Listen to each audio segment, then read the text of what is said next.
হামলা। হিজবুত তৌহিদের এক নেতাসহ অন্তত 6 জনের বাড়িতে হামলার ঘটনা ঘটে। সোমবার সকালে রংপুরের পীরগাছা উপজেলার সিদামবাজার এলাকায় এই ঘটনাটি ঘটেছে।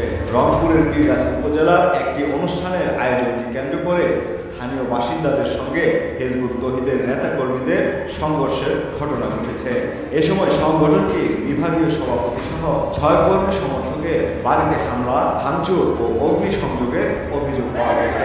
সোমবার সকালে পীরগাছার পারুল ইউনিয়নের সিদামবাজার এলাকায় এই ঘটনাটি ঘটে। হিজবুত তৌহিদ রংপুর বিভাগীয় সভাপতি আব্দুল কুদ্দুসের অভিযোগ, স্থানীয় জামায়াত নেতাদের নেতৃত্বে তাদের উপর হামলা করা হয়েছে। তবে জামায়াত নেতারা অভিযোগ অস্বীকার করে বলেছেন, স্থানীয় সাধারণ মানুষের সঙ্গে তাদের সদস্যদের সংঘর্ষ হয়েছে। যারা এই সন্ত্রাসী কর্মকাণ্ড করেছে তাদেরকে বিচারের আওতায় আনুন। যদি আপনারা তাদেরকে বিচারের আওতায় না আনেন, এই ধরনের ঘটনা বারবার করতে থাকবে। আমার বাড়িতে আমি বসবাস করব, এটা আমার মৌলিক অধিকার।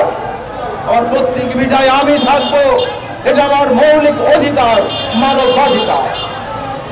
আমাকে আমার বাড়ি থেকে উচ্ছেদ করা হয়েছে, আমাকে আমার বাড়িতে এসে হত্যা করার উদ্দেশ্যে আক্রমণ করা হয়েছে। আর কত নির্যাতন হলে মানবাধিকার লঙ্ঘিত হয় আমি জানতে চাই। তারপর আমাদের বাড়ির সমস্ত মালামাল, টিভি, ফ্রিজ, গরু, ছাগল, হাঁস, মুরগি সহ যাবতীয় যা কিছু ছিল সব লুট করে নিয়ে গেছে।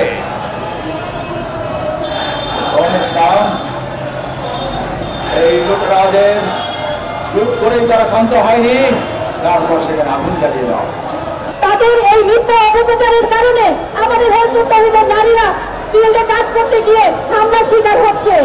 এই ধরনের উগ্রবাদের, এই ধরনের মিথ্যাচারের যদি বিচার না হয়, তাহলে সামনে সময় আসতেছে